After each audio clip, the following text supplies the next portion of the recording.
Hi everyone, Assalamu alaikum. Welcome to Thanjai Arusuvai. இப்போ நம்ம பார்க்க போகிற ஸ்பெஷல் மீன் கோரிங். இது மலேசியா சிங்கப்பூரில் ரொம்ப ஃபேமஸான ஒரு டிஷ். இது ரொம்ப டேஸ்ட்டாக வீட்டில் எப்படி செய்யலான்னு பார்ப்போம் வாங்க. 2 மீடியம் சைஸ் வெங்காயம், 2 தக்காளி, 5 பல் பூண்டு, காரத்துக்கு ஏற்ற மாதிரி பச்சை மிளகாய் எடுத்துக்கோங்க. எல்லாத்தையும் இப்படி கட் பண்ணி வச்சுக்கோங்க.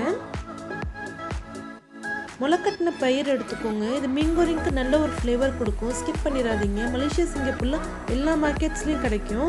உங்களுக்கு கிடைக்காட்டி பச்சை பயிரை வச்சு முளைக்கட்டி வச்சுக்கோங்க. டோஃபும் இதே மாதிரி சின்ன சின்னதாக கட் பண்ணி வச்சுருக்கேன்.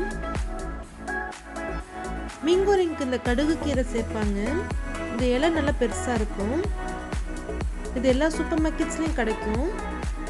இது மாதிரி சின்ன சின்னதாக கட் பண்ணி வச்சுக்கோங்க.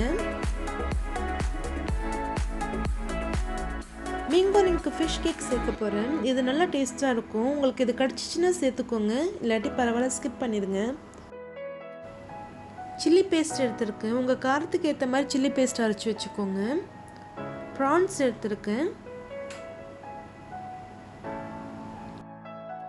3 டேபிள் ஸ்பூன் சோயா சாஸ் எடுத்துருக்கேன். இது ஸ்வீட் சோயா சாஸ்.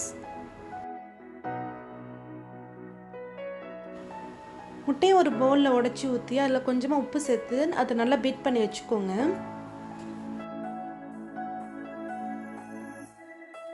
ஒரு பவுலில் தண்ணி ஊற்றி அதில் மீயை போட்டு 5 நிமிஷம் ஊற வச்சுருங்க. அப்புறம் நல்லா வாஷ் பண்ணி எடுத்துருங்க. இது ஏற்கனவே குக் பண்ண மீ தான். இதுமாதிரி மீன் கோரிங்க்கு உள்ள நூடுல்ஸ்ன்னு கேட்டால் எல்லா கடையிலையும் கிடைக்கும். அப்படி இல்லாட்டி எல்லோ நூடுல்ஸ் வாங்கிக்கோங்க. இதுதான் மீன் கோரிங்க்கு தேவையான பொருட்கள். ஒரு பேனில் 4 டேபிள் ஸ்பூன் அளவு எண்ணெய் ஊற்றிக்கோங்க. எண்ணெய் நல்லா சூடு வந்த பிறகு டோஃபு அதில் போட்டு நல்லா ஃப்ரை பண்ணிடுங்க. இந்த டோஃபு ரொம்ப சாஃப்டாக இருக்குது. நல்லா ஹார்டான டோஃபும் கிடைக்கும். நீங்கள் அது வாங்கி செய்யுங்க.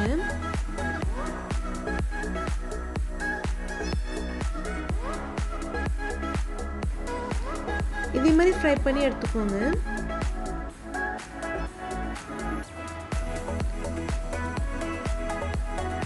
இப்போ முட்டையும் அதே எண்ணெயில் ஃப்ரை பண்ணிடலாம்.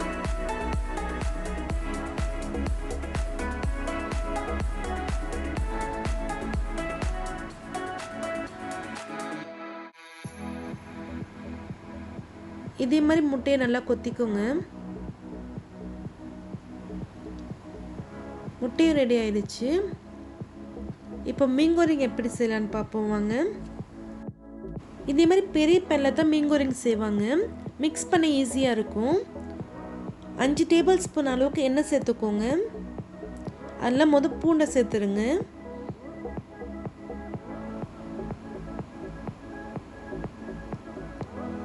பூண்டு நல்லா ஃப்ரை ஆன பிறகு ப்ரான்ஸ் அதில் சேர்த்துடலாம்.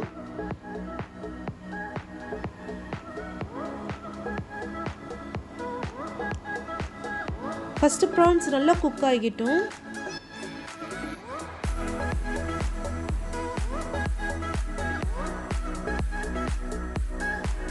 இப்போ ஃபிஷ் கேக் சேர்த்துக்கலாம்.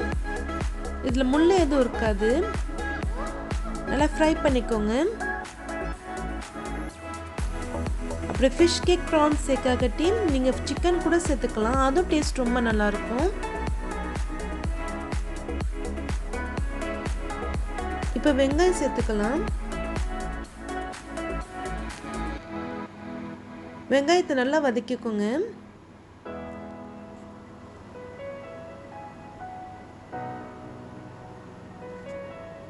அரைச்சி வச்சிருக்க சில்லி பேஸ்ட் சேர்த்துக்கலாம்.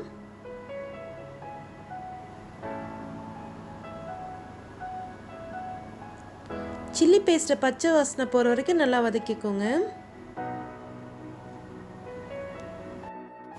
பச்சை மிளகாய் சேர்த்துக்கோங்க. கட் பண்ணி வச்சிருக்க தக்காளியும் சேர்த்துருங்க. எல்லாத்தையும் சேர்த்து நல்லா வதக்கிடுங்க. தேவையான அளவு உப்பு சேர்த்துக்கோங்க.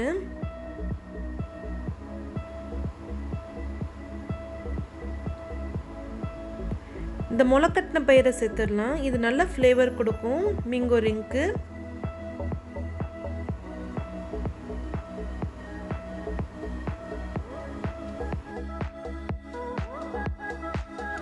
எங்களுக்கு காரம் கொஞ்சம் பத்தாத மாதிரி இருக்குது, அதனால 2 டீஸ்பூன் மிளகாய் தூள் சேர்த்துக்கிறேன்.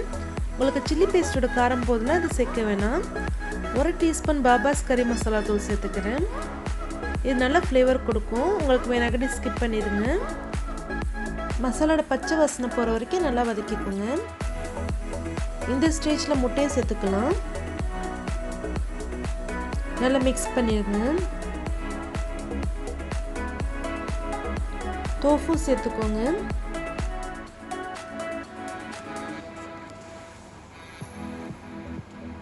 மீன் கோரிங் சேர்க்கறதுக்கு முன்னாடி இந்த கடுகு கீரை சேர்த்துருங்க.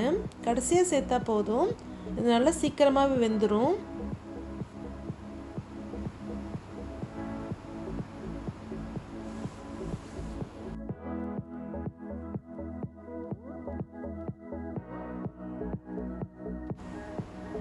எண்ணெய் கொஞ்சம் நல்லா பிரிஞ்சு வந்த பிறகு அதில் மீயை சேர்த்துடலாம்.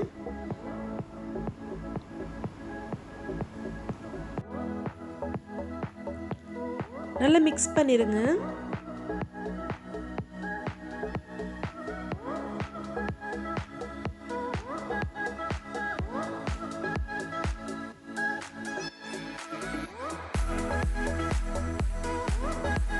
ரெண்டு கரண்டி வச்சு மிக்ஸ் பண்ணுங்க. ஈஸியாக மிக்ஸ் பண்ணிடலாம்.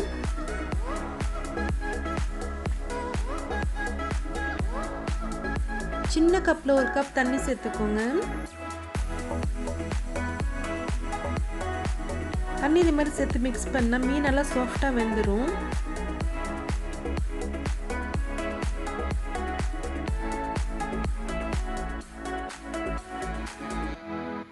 சோயா சாஸ் சேர்த்துக்கோங்க.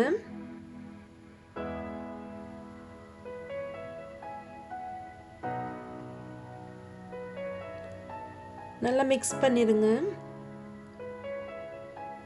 மீன் கோரிங் ரொம்ப ட்ரையாக இருந்துச்சுன்னா நல்லா இருக்காது. இதே மாதிரி இருக்கணும், கொஞ்சம் சதன்னு இருக்கணும். அப்போ தான் சாப்பிடும்போது நல்லா சாஃப்டாகவும் இருக்கும், டேஸ்ட் ரொம்ப நல்லாயிருக்கும்.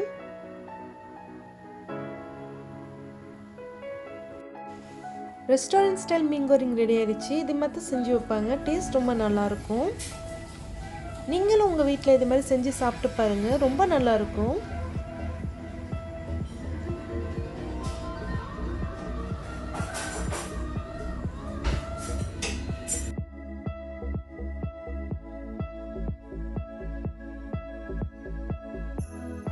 சான்ஸ் இல்லை, டேஸ்ட் ரொம்ப நல்லா இருந்துச்சு.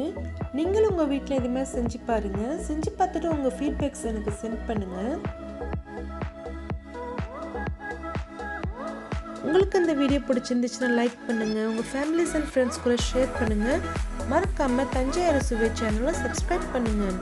தேங்க்யூ ஸோ மச் ஃபார் வாட்சிங்.